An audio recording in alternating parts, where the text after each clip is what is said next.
Bismillah wa salati wa salam ala nabiyyina Muhammad wa ala alihi wa ashabihi ajma'in amma ba'd. Donc toujours dans le kitab, le livre, l'explication du livre Al-Qawl al-Mufid ala adillati al-Tawhid. Naam, leçon de Tawhid du Cheikh Mohammed ibn Abd al-Wahhab rahimahullah al-Wasabi al-Yémeni. Naam. Et nous étions arrivés au chapitre des actes annulatoires de l'islam. Les actes annulatoires de l'islam. Donc, chapitre très important, hein, parmi tous les chapitres qui sont tous très importants, puisque ce livre traite, cet ouvrage traite des bases des gens de la sunna et du consensus. Des bases des gens de la sunna. Donc, chaque chapitre a son importance, puisque tous les chapitres sont des bases sur lesquelles tout le reste va venir se construire. Et si, comme nous le disent les ulama, si les bases sont bonnes, sont fortes, sont solides, tout le reste tiendra sur quelque chose de solide. Naham. Mais comme vous le savez, lorsque les bases ne sont pas solides, alors tout dégringole. Naham. Donc on était arrivé à l'acte annulatoire du fait de rendre mécréant celui qui ne rend pas les mécréants mécréants. L'acte annulatoire numéro 3, c'est-à-dire le fait de rendre mécréant celui qui ne rend pas plutôt les mécréants les associateurs ou qui doutent de leur mécréance ou qui authentifie, qui vient authentifier leur doctrine aura mécru. Donc on était arrivé, on va récapituler, insha'Allah ta'ala. On était arrivé aux choses qui sont impliquées, c'est-à-dire fayanbani ala takfir al-kuffar ahkam, c'est-à-dire qu'il y a, en ce qui concerne le fait de rendre mécréants les mécréants, il y a beaucoup de choses qui se rapportent à cela. Et nous allons, le cheikh nous dit, nous allons en mentionner quelques-unes. Donc nous, on avait commencé déjà à en mentionner des choses qui se rapportent, qui impliquent le comportement du musulman, ce qu'implique le comportement du musulman par rapport aux mécréants. Donc nous, on était arrivé au sixième, mais on va quand même mentionner les 6 premiers. Naham. Car entre le dernier cours et le cours et ce cours-ci, il y a eu une interruption. Naham. Alors, Cheikh Al-Fawzan hafidhahullah nous dit qu'il est obligatoire de haïr, de détester les mécréants et de ne pas les prendre pour alliés ou pour aimer. Naham. Et même si ce sont parmi les gens les plus proches du musulman. Donc ça, c'est la première. Donc on avait apporté les dalils, les preuves du Kitabi wa Sunnah, expliqué par Cheikh Al-Fawzan hafidhahullah. Le deuxième, c'est en ce qui concerne la mécréance de l'associateur, c'est que lorsque l'associateur ou le mécréant décède, il n'est pas permis aux musulmans de suivre son convoi funéraire. Naham.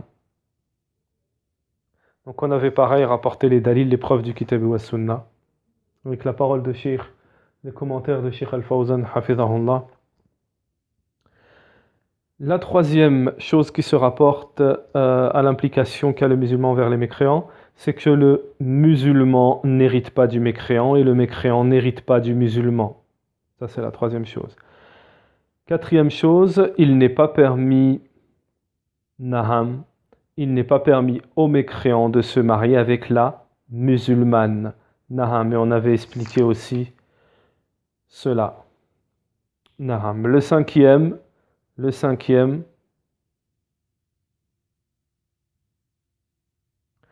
alors, c'est que parmi les règles, les jugements qui se rapportent aux mécréants et le fait de se désavouer des mécréants, c'est qu'il est obligatoire d'émigrer pour le musulman des pays de mécréance, nous dit Sheikh Al-Fawzan. Naham. Donc ça aussi, il y a un tafsil, c'est-à-dire qu'il y a un détail, on avait expliqué. Et on s'était arrêté ici au 6e As-Sadisan. Alors, en ce qui concerne les mécréants, Naham, Sheikh Al-Fawzan nous dit le fait de ne pas leur passer, les associateurs et les mécréants, leur passer le salem en premier. Le messager d'Allah alayhi salatu wassalam, a dit La tabda'u al-yahudi wa lan-nasara bis-salam. طيب. Rapporté par Rawa Muslim fi sahihihi, donc hadith de Muslim. Donc par rapport à ça, moi j'ai une faïda. Tout le monde n'est pas forcément au courant de ça, hein. Je sais qu'il y a beaucoup de gens qui ne connaissent pas ça. Mais les ulama, il y a des savants qui disent, Allahu a'lam, il me semble que c'est Sheikh Al-Uthaymin. Allahu a'lam. En tout cas sûr, il y a des savants qui disent que dans un pays de mécréants, dans un pays de mécréance, certains savants nous disent, en ce qui concerne pour le fait de l'intérêt de la da'wa du prêche, pour l'intérêt du prêche, il n'y a pas de mal à commencer à dire le salam ou bonjour en premier pour justement avoir cette relation qui crée une attirance vers la religion, vers la da'wa. Donc certains savants disent que on peut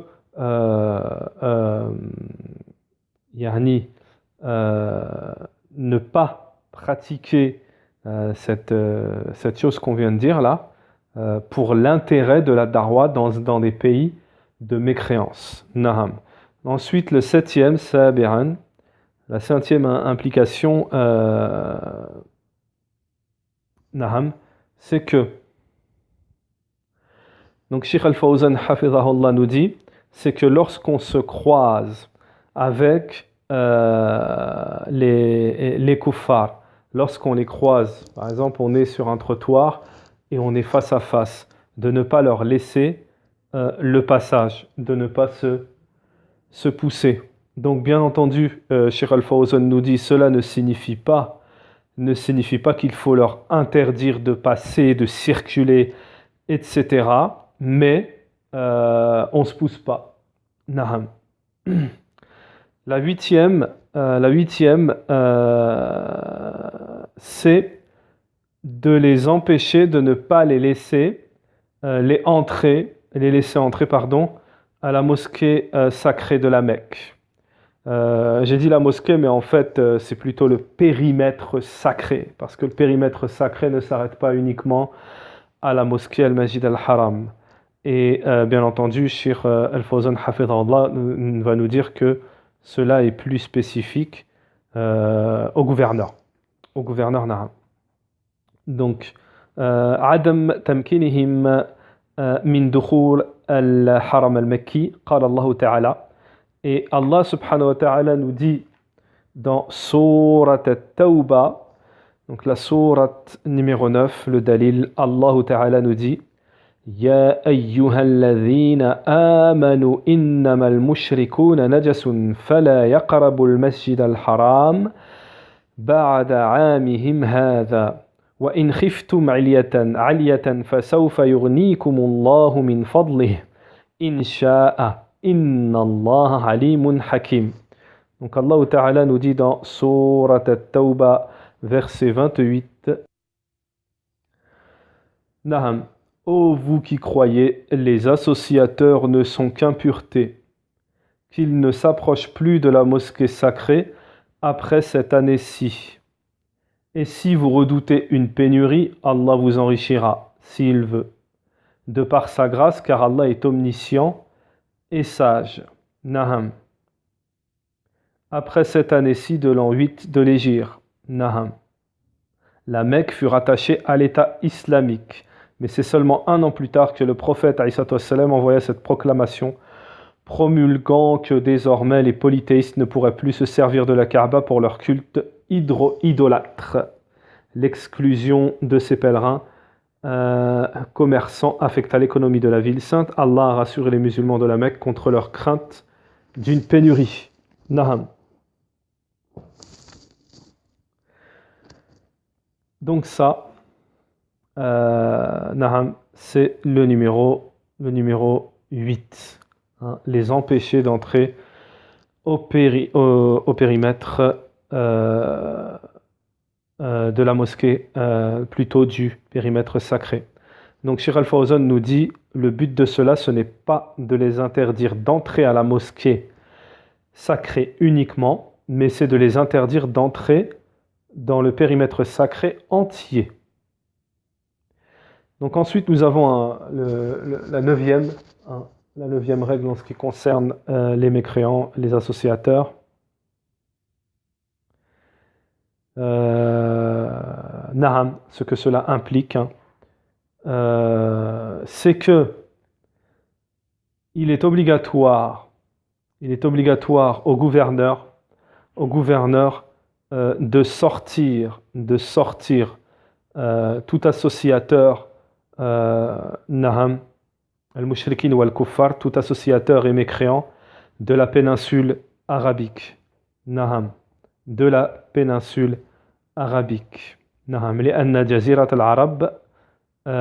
Pourquoi? Parce que la péninsule arabique est l'endroit du message. Naham. Il n'est pas permis qu'il y ait une autre religion qui y reste, une religion autre que la religion de l'islam. Donc il ne faut pas les laisser, les associateurs et les mushrikines, les laisser s'installer, Naham, mais dans un sens, nous dit Cheikh Al-Fawzan, dans un sens continuel, hein, c'est-à-dire les laisser s'installer pour tout le temps. Mais du fait qu'il y ait la venue des voyageurs ou des commerçants ou des diplomates, etc., des choses qui sont importantes pour les musulmans, Naham, cela n'est pas interdit. Ce qui est interdit, c'est qu'ils colonisent, Naham, la péninsule arabique. Car le prophète Ali salatu wassalam a dit lorsqu'il était en train de mourir, Akhriju al-Yahudi wa al-Nassara min jazirati al-Arab, sortez les juifs et les chrétiens de la péninsule arabique. Naham. Le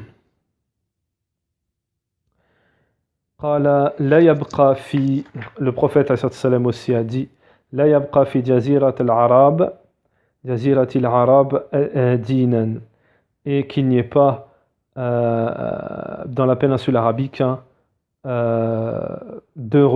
plusieurs religions. Naham. Et Omar radiallahu anhu a mis en pratique le testament, l'exhortation du messager d'Allah en sortant les juifs et les chrétiens de la péninsule arabique. Naham.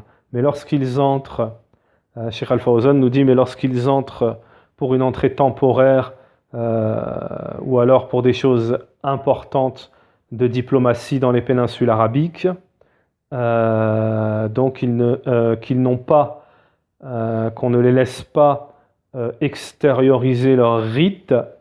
Donc là, il y a extérioriser leur rite. Cheikh Al-Fawzan y détaille un petit peu en nous disant on ne les laisse pas construire des églises dans les pays musulmans. Naham.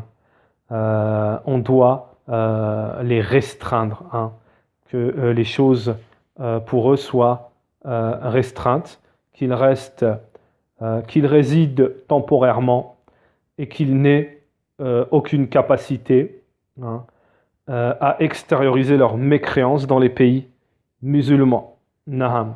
C'est-à-dire, encore un détail, une précision de Cheikh Al-Fawzan, hein, c'est-à-dire d'extérioriser la croix chrétienne.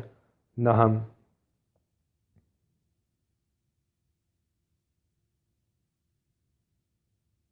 Donc cela ne doit pas être apparent dans les pays musulmans. Et cela n'est pas spécifique aux juifs et aux chrétiens, mais à tout associateur, adorateur des tombes et autres. On ne doit pas les laisser, se propager et être apparents. Naham. On ne doit pas les laisser, par exemple, construire des mausolées sur les mosquées, construire des mosquées sur les tombeaux. Il est obligatoire au gouverneur des musulmans de détruire les mausolées. Fakulli mushrik, et que chaque associateur ne puisse pas extérioriser, pratiquer son polythéisme dans les pays musulmans. Naham. Donc ça c'est très important. Donc on va ajouter, Inch'Allah, on va faire une petite parenthèse. Parce que des fois il y a des débutants et des gens pour qui ça peut prêter à confusion. Donc on va donner un petit plus, Inch'Allah ta'ala. Il ne faut pas s'étonner et être irrité par cela. D'ailleurs, par quoi que ce soit. Parce que tout ça, c'est le haqq. Et tout ça est démontré et éclairci par les preuves du Coran et de la Sunna, du Coran et de la Sunna. Et on a dit dans d'autres cours que la véritable référence, c'est le Coran et la Sunna. Ce n'est pas parce qu'on a grandi dans un pays mécréant et qu'on nous a mis des ambiguïtés depuis qu'on est petit que nos ambiguïtés sont vérités. Sinon, elles ne s'appelleraient pas des ambiguïtés. Alors, on va donner un exemple. On va pousser un petit peu le détail.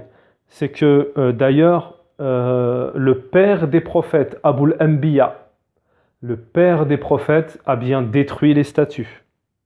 Il a bien détruit les statues, Naham, et il a été jeté, Naham, dans le feu. Et il a été pour cela jeté dans le feu. Naham.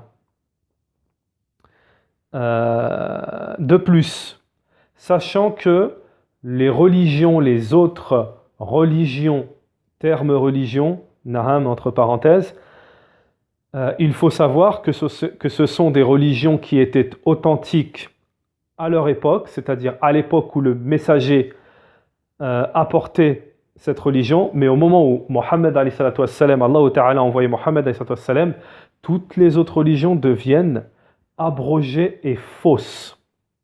Donc on ne peut pas, surtout qu'on sait que les juifs et les chrétiens, par la suite, se sont égarés et sont devenus des associateurs, etc., etc. Donc on ne peut pas laisser le polythéisme et la mécréance s'installer et venir se mélanger avec la religion pure du monothéisme, le tawhid, la religion d'Allah subhanahu wa ta'ala. On ne peut pas laisser, on n'a pas le droit de laisser le faux se mélanger au vrai, au pur. Parce qu'après, on sait ce que ça donne à la suite. Et malheureusement, je vais souligner un point très, très, très, très, très important. Et c'est à ça que ça sert les cours de tawhid. Les rappels, c'est bien d'aimer les rappels. Et voilà, d'aimer les rappels.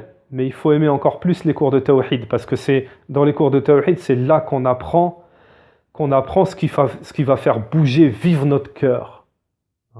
Ça fait bouger le cœur, ça fait vivre le cœur, ça purifie le cœur. Non, mais je ne dis pas que les rappels, ce n'est pas le cas non plus. Mais les cours de tawhid, c'est autre chose. Alors ce que je voudrais dire, c'est quand on a évolué dans un pays mécréant, surtout dans un pays de polythéistes, forcément, personne n'y échappe. Personne n'y échappe, on a des ambiguïtés, on a des passions, on est touché par l'une ou par l'autre, mais sachez que ces deux choses sont les deux choses qui vous détournent du droit chemin. Le droit chemin, comme Allah le dit, Sirat al-Mustaqim. Cheikh Abd al-Razak al-Badr nous dit il y a deux choses qui détournent, qui font sortir de Sirat al-Mustaqim, le droit chemin. C'est quoi? Ce sont les ambiguïtés et les passions. Et forcément, celui qui a évolué, grandi, etc., et qui vit parmi les polythéistes, il est touché par ça. Et comment quelqu'un qui vit dans une zone contaminée peut prétendre ne pas être touché. Illa man rahimahullah, sauf celui à qui Allah a fait miséricorde. Donc forcément, je fais allusion à quoi? Je fais allusion aux ambiguïtés des mécréants et des innovateurs, des gens qui font le jeu des mécréants, des associateurs, etc. Cheikh Al-Fawzan va nous en parler à la suite. Ceux qui appellent à la réunion, l'unification des religions. Naham. Et ça met des ambiguïtés. J'ai même entendu des musulmans, j'ai eu des échos de musulmans qui disaient si, il faut aller dans les églises, faut montrer que... non, aller dans une église, il y a du shirk. C'est pas la Trinité, tout le monde connaît, c'est du polythéisme, c'est du shirk. Naham. Donc voilà, tout ça c'est des ambiguïtés et c'est pour ça qu'il faut apprendre le tawhid pour purifier son cœur et à partir de ce moment-là, on ne sera pas touché par ces ambiguïtés, ne nous toucheront pas. Mais bien entendu, le shir à la suite va expliquer que voilà, restez chez vous, gardez votre shirk pour vous, votre mécréance pour vous, mais nous on aura le meilleur des comportements pour vous montrer ce qu'est la vérité. Naham. Donc voilà, ça c'était le 8e. Naham. Thaminan, c'était le 8e point. Naham. Donc la 9e, c'est qu'en ce qui concerne les mécréants et les associateurs, le fait de ne pas leur faire d'éloges et de ne pas les louer. De ne pas leur faire d'éloges et de ne pas les louer. Donc il va expliquer le shirk, c'est très important. Parce que tout ce qui touche le tawhid et tout ce qui touche la croyance du musulman, sachez, n'en doutez pas, que le stratagème du shaitan est sur le coup. Le shaitan, il est sur le coup. Naham. Et vous allez voir de quoi je parle en ce qui concerne ce 9e point. En ce qui concerne la mécréance et l'associateur, et des associateurs et des mécréants, le fait de ne pas leur faire d'éloges et le fait de ne pas les louer, parce qu'Allah subhanahu wa ta'ala les a blâmés et les a considérés comme les ennemis d'Allah et les ennemis de son messager alayhi salatu wassalam. Alors comment pouvons-nous leur faire des éloges, et c'est là que je voulais en venir en ce qui concerne le stratagème du shaitan. Cheikh Al-Fawzan hafidhahullah nous dit, il y a des gens qui disent ils sont de confiance. En parlant des mécréants, il y a des musulmans qui disent les mécréants sont de confiance, ils ont un bon comportement, ils leur font des éloges. Naham. Ils disent les musulmans sont et parmi les musulmans, la traîtrise est propagée, la triche, etc. Donc Cheikh Al-Fawzan il répond à cela. Cheikh Al-Fawzan il dit, nous disons, fanaqoul, les musulmans, même s'ils sont comme ils sont, c'est-à-dire que certains ont des désobéissances, ils trichent, mais ils sont les meilleurs gens de la terre. Ils sont les meilleurs gens de la terre, tandis que les mécréants sont les ennemis d'Allah et de son messager. Il y a une parole qui dit, le pire des musulmans est mieux que le meilleur des mécréants. Tandis que les mécréants, nous dit Cheikh Al-Fawzan, ils sont les ennemis d'Allah et de son messager, sallallahu alayhi wa sallam. Et même s'ils ont des choses blâmables, des caractéristiques, des caractéristiques qui sont blâmables dans cette vie d'ici-bas, il n'est pas, plutôt les mécréants, même s'ils ont des caractéristiques qui sont en rapport dans cette vie d'ici-bas, qui sont louables, il n'est pas permis de leur faire des éloges, car Allah les a maudits, car Allah subhanahu wa ta'ala les a maudits.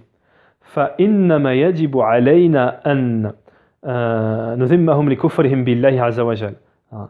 Donc il nous est obligatoire de nous désavouer, de les détester, de les maudire pour leur mécréance en Allah subhanahu wa ta'ala. Naham. Donc voilà ce que nous dit Cheikh Al-Fawzan. Ça c'était le le 9e point. Naham, c'était le 9e point. Nous avons le 10e, Ashir, Naham. Le 10e. Cheikh Al-Fawzan nous dit en ce qui concerne la mécréance des associateurs et des mécréants, l'interdiction de les imiter, que ce soit dans les vêtements, que ce soit dans leurs célébrations, leurs fêtes qui leur sont propres, qui sont spécifiques aux musulmans. Donc l'interdiction de les imiter dans leurs adorations, évidemment encore pire. Qala sallallahu alayhi wa sallam, et le messager d'Allah alayhi wa sallam a dit Man tashabbaha bi qawmin fahuwa minhum. Dans un hadith rapporté par l'imam Ahmed, authentifié par Sheikh Al-Albani rahimahullah, le messager d'Allah alayhi wa sallam a dit celui qui imite un peuple en fait partie. Naham. Wa hada min furu' takfirihim. Donc cela fait partie des branches de leur mécréance et de leur coutume. Parce que le fait de les imiter, en apparence, écoutez bien, c'est une règle, le fait de les imiter en apparence indique qu'on les aime intérieurement. Le fait de les imiter dans ce qui est apparent indique qu'on les aime intérieurement. Et si le musulman les détestait, il ne les imiterait pas. Et si le musulman les détestait, il ne les imiterait pas. Il est obligatoire, nous dit Cheikh Al-Fawzan, il est obligatoire aux musulmans de s'éloigner de leur religion et de ne pas imiter les mécréants dans leurs vêtements, dans leurs fêtes, dans leurs habitudes, dans leurs coutumes, plus précisément. Naham. Et il y a plus grave que cela, c'est de les imiter dans leur religion. Naham. C'est-à-dire que nous ajoutons des nouveautés dans notre religion en voulant ressembler aux mécréants. Naham. Les innovations. Naham, comme l'anniversaire, comme les anniversaires. Ceci est une ressemblance aux mécréants. Par exemple, qui font l'anniversaire de Jésus, de Isa. Naham. Nous ne devons pas les imiter, leur ressembler dans leurs coutumes, dans leurs adorations, dans leur habillement, plus spécifiquement. Naham. Alors, comme il fait partie de l'excellence de la bienfaisance dans l'enseignement, après avoir mentionné les interdictions, de mentionner ce qui est permis. Et cela est une indication du messager d'Allah, alayhi salatu wassalam, lorsqu'il interdisait quelque chose, en compensation, il parlait de quelque chose, il indiquait à quelque chose de permis. Donc Cheikh Al-Fawzan, hafizahullah, nous dit il nous reste à connaître ce qui est permis de faire avec les mécréants. Il y a des règles, des jugements qui sont permis de pratiquer avec les mécréants et qui ne sont pas une forme d'alliance, d'amour envers cela, envers les mécréants, mais ce sont des choses qui sont profitables et utiles et qui sont permises pour nous les musulmans. Alors la première chose que mentionne Cheikh Al-Fawzan, c'est qu'il nous est permis d'œuvrer, il nous est permis d'échanger avec les mécréants dans le commerce, naham, de vendre et d'acheter avec eux. Naham, de vendre et d'acheter avec eux. Ça, c'est la première chose. La deuxième chose, وَأَنْ نَسْتَفِيدْ مِنْ خِبْرَتِهِمْ. Donc, c'est le fait de profiter de leur expérience, de profiter de leur expérience dans les échanges, naham, pour que les musulmans puissent en profiter.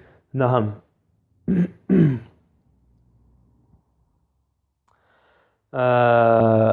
Naham. Donc voilà. La troisième chose, c'est qu'il est permis de procéder à des pactes avec eux. C'est qu'il est permis de procéder à des pactes avec eux. Donc je voulais revenir sur un point que ça m'est revenu comme ça. Donc, comme on l'a dit, il est permis aux musulmans de faire des pactes lorsqu'il y a un intérêt pour la communauté musulmane. Et cela par rapport à ce qu'a fait le prophète alayhi wassalam, avec les juifs à Médine. Naham. Les juifs Naham, à Médine. Lorsqu'il y a eu un intérêt, pour les musulmans, lorsqu'il y a un intérêt pour les musulmans, on peut faire des pactes avec les non-musulmans. Naham. Alors, en quatrième chose qui est permise de faire avec les non-musulmans, les mécréants, bien entendu, al-kuffar, c'est qu'il est permis de les récompenser lorsqu'ils sont bienfaisants avec nous, avec les musulmans. Et cela selon la parole d'Allah subhanahu wa ta'ala qui nous dit لا ينهاكم الله عن الذين لم يقاتلوكم في الدين ولم يخرجوكم من دياركم أن تبروهم وتقسطوا إليهم إن الله يحب المقسطين. Et Allah subhanahu wa ta'ala nous dit dans le Coran, sourate Mumtahana, naham, verset 8. Donc Allah subhanahu wa ta'ala nous dit, Allah ne vous défend pas d'être bienfaisant et équitable envers ceux qui ne vous ont pas combattu pour la religion et ne vous ont pas chassé de vos demeures, car Allah aime les équitables. Naham, car Allah subhanahu wa ta'ala aime les équitables. Donc, فَإِذَا فَعَلُوا جَمِيلًا مَعَ الْمُسْلِمِينَ, donc lorsqu'ils font de belles choses, naham, avec les musulmans leur rendent en bien, naham, et ils les récompensent, et cela n'indique pas qu'on les aime, hein, mais cela est plutôt fait partie des bons échanges, et le fait de rendre le bien par la bienfaisance c'est de récompenser. Le père qui est mécréant, il est obligatoire à son fils d'avoir de la bonté, même s'il ne l'aime pas. Il est obligatoire qu'il ait de la bonté envers son père, même s'il ne l'aime pas. Et Allah Ta'ala nous dit dans le Coran, قال تعالى ووصينا الإنسان بوالدين إحسانا ووصينا الإحسان بوالديه حملته أمه وهنا على وهن وفصاله في عامين أن اشكر لي ولوالديك إلي المصير وإن جاهدك على أن تشرك به ما ليس لك به علم فلا تطعهما وصاحبهما في الدنيا معروفا واتبع سبيل من أناب إلي. Naham. Donc, Allah Ta'ala nous dit dans sourate Luqman, versets 14 et 15, nous avons commandé à l'homme la bienfaisance envers ses pères et mères, sa mère l'a porté subissant pour lui peine sur peine, son sevrage a lieu à 2 ans. Sois reconnaissant envers moi, ainsi qu'envers tes parents, vers moi est la destination. Et si tous deux te forcent à m'associer ce dont tu n'as aucune connaissance, alors ne leur obéis pas, mais reste avec eux ici-bas de façon convenable, et suis le sentier de celui qui se tourne vers moi ensuite est votre retour, et alors je vous informerai de ce que vous faisiez. Naham. Donc voilà. Sheikh Al-Fawzan hafidhahullah nous dit à ce propos, l'inimitié, c'est-à-dire la haine, est une chose, et œuvrer avec bienfaisance en est une autre. Le Cheikh nous dit, Asma, fille de Abi Bakr, était Asma, la mère de Asma, fille de Abu Bakr. Elle était associatrice. Donc, Asma a demandé, plutôt sa mère lui a demandé de l'argent, quelque chose comme de l'argent. Donc Asma est partie voir le messager d'Allah alayhi salatu wassalam, en lui disant, ma mère est venue et elle m'a demandé, est-ce que je dois répondre à sa demande? Le messager d'Allah alayhi salatu wassalam lui a dit oui, et préserve tes liens avec ta mère.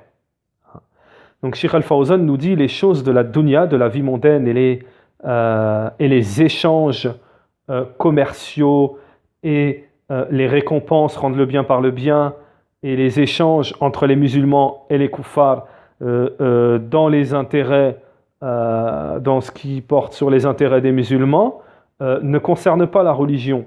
Ça ne touche pas en fait la religion. Donc tout ça ne touche pas, bien entendu, à la religion, mais cela fait partie des choses qui sont permises, des échanges qui sont permis, et cela n'entre pas dans l'adoration, dans ce qui est religion. Il n'y a pas de mal, Sheikh Al-Fawzan nous dit, à ce que les mécréants aient des ambassades dans les pays musulmans, puisque les associateurs envoyaient au prophète des messagers et ils entraient dans la mosquée avec lui, etc. Donc cela n'est pas de l'alliance et de l'amour, mais c'est plutôt des intérêts communs qui sont permis entre les musulmans et les mécréants. Donc c'est très très important, et comme je vous ai dit, ça ce sont les bases de la croyance. Et si on connaît ça, on ne peut pas se faire attaquer, se faire toucher par des ambiguïtés comme les ambiguïtés des Khawarij. Regardez ce qu'ils font les pays musulmans, ils sont alliés avec les kuffars, tout ça c'est de la bêtise, c'est n'importe quoi. Tout cela, ça rentre que dans le cœur des ignorants ou des innovateurs. Naham. Il est obligatoire, Sheikh Al-Fawzan nous dit, il est obligatoire de différencier entre ceci et cela.